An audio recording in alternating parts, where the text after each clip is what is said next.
Okay, so day two is over.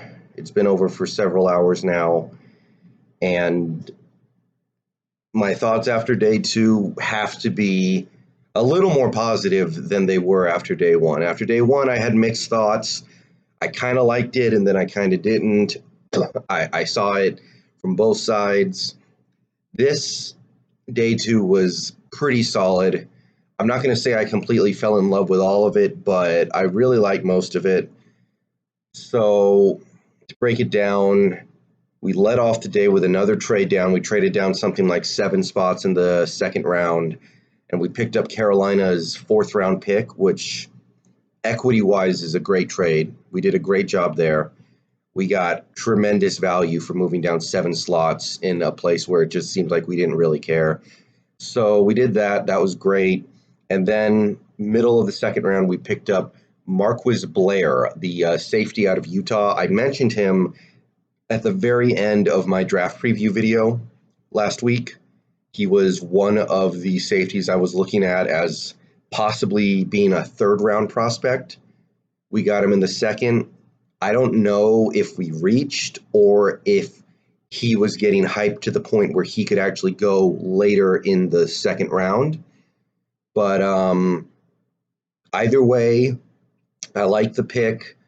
The thing that kept me from being really excited about potentially getting Blair was that there was nothing about his what he's shown that jumped off the page to me. Like, he wasn't super good in terms of production. He wasn't super good in terms of measurables, but he was a solid starter for a couple years at Utah. And his measurables are solid too. He's not slow. He's not tiny.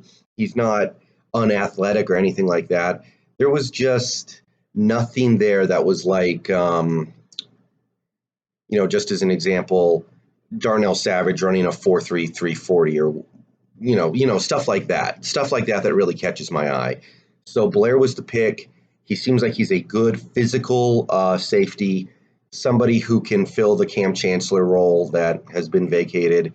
Even though I know Bradley McDougald is doing his best, we all know that we would prefer to have go back to the flexibility of the old days that we have with safety, where Cam was very clearly the box safety and Earl was very clearly the deep safety. Right now we have Bradley McDougald, who's pretty good at both, but I think we would like to really solidify one of those two spots and let McDougald play the other.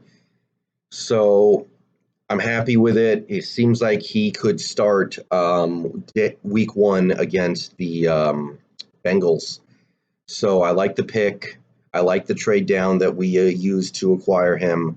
I like it. So that was that. Later in the second round, with the final pick of the second round, we picked up DK Metcalf, Ole Miss wide receiver. He was a guy I mentioned in the middle of the first round, like in the 20s. And I did say, I think, and I was at least aware that a lot of teams didn't trust him because he didn't have a ton of production at Ole Miss and he got hurt a lot. I guess he had some injury problems. I know he got hurt at least once, a major injury, but guys, this could be the big one. This could be the pick that makes this whole class. So the good stuff. Good stuff. He's a freak. He's 6'3", he's big, and he runs the 4.3 340. He's Randy Moss in terms of the size and speed combination. He's Calvin Johnson. Now, he didn't produce like those guys did in college. He didn't. He probably doesn't have the hands, the body control, the complete game of those guys. And I don't think he ever will. But in terms of his combination of size and speed, he's like Randy Moss or Calvin Johnson. And I know he can only run the one route, the go route pretty much, but Russell Wilson throws the best deep ball in the league maybe. So sign me up for getting a guy like DK Metcalf where we can just throw go routes to him over and over and over and just take the top off the defense, force the safety over there. And for the first year or two, he might be purely a deep ball threat. but he is very, very good at that. And it's tough for me to believe that he won't be at least that in the NFL. I like the potential. This guy could be a great receiver in the NFL. Now, there's a high risk, high reward going on here. Don't get me wrong. There's a lot of this, the risk, and there's a lot of that in the reward. But I like that we used a late second round pick on somebody with that kind of potential. Even if he never gets there, he's going to be, at worst, a fast, big receiver that you can't necessarily depend on, but is going to make some big plays. And playing in this offense with Russell Wilson and throwing Tyler Lockett and hopefully Doug Baldwin, we'll get to that in a second, it's exciting. And the best case is out there, guys. Like DK Metcalf he could be a Pro Bowl caliber receiver if he figures this out. If he learns how to run a couple more routes, learns to refine his game, and manages to stay healthy, everything's on the table for DK. So I'm really happy about this. If we had taken DK Metcalf in the first round, I would have been, on the fence. There's nothing to be on the fence about this. This is just a great slam dunk home run pick. Third round, we moved up a few spots to pick Cody Barton, outside linebacker out of Utah. So basically, KJ Wright having injury problems, probably playing his last 2 years in Seattle.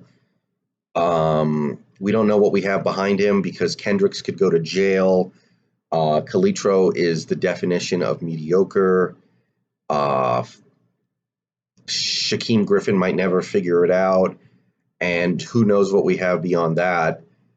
There are a couple guys who are okay, like Mingo, but they're not that exciting. So it makes sense to bring in the linebacker. We didn't have to, but I think it makes a lot of sense. He should also be good on special teams, which is good because our special teams haven't been that good for a while now. So it's a solid pick. He doesn't have great measurables in terms of the stuff that the Seahawks value, but he's quick, and he should be somebody who's able to, as long as he doesn't have to take up space and take on blockers, he should be pretty solid. He has the opportunity to start this year as the third linebacker. I don't know if he'll get there. If my gut tells me he's going to play mostly special teams, but it sounds like he's going to be good in that role too. So that's 3 picks today: Blair, Metcalf, Barton, and we addressed needs. We picked up a safety, which is what I wanted. We picked up Metcalf, the receiver, which we needed. Barton, both for defense and special teams, good pick. So I'm pretty happy right now. I will say, I don't know what's going on with Chauncey Gardner-Johnson, because I was kind of upset we didn't take him instead of Blair, but then it's like we're in the 4th round now and nobody's taking him. Nobody likes this guy. I don't know what's going on with Chauncey, but I thought he had a chance to go at the bottom of the 1st, and nobody's taken him after 3 whole rounds. So something's not right there, and clearly there's a reason why the Seahawks have decided to not take him and take another safety instead. So given that, I'm pretty happy. There were definitely some guys that I wanted that got picked, later in the 3rd round, like O'Shane Ximenez. I really would have liked to bring him in. Didn't happen. And I understand that we already addressed defensive end yesterday, so it's not a huge deal, but he was a guy who would have been exciting to me. TCU had another defensive end in this draft. I can't remember his name, but he was exciting too. I think he went to, might have been the Redskins or the Colts. Jalen Ferguson went to the Ravens.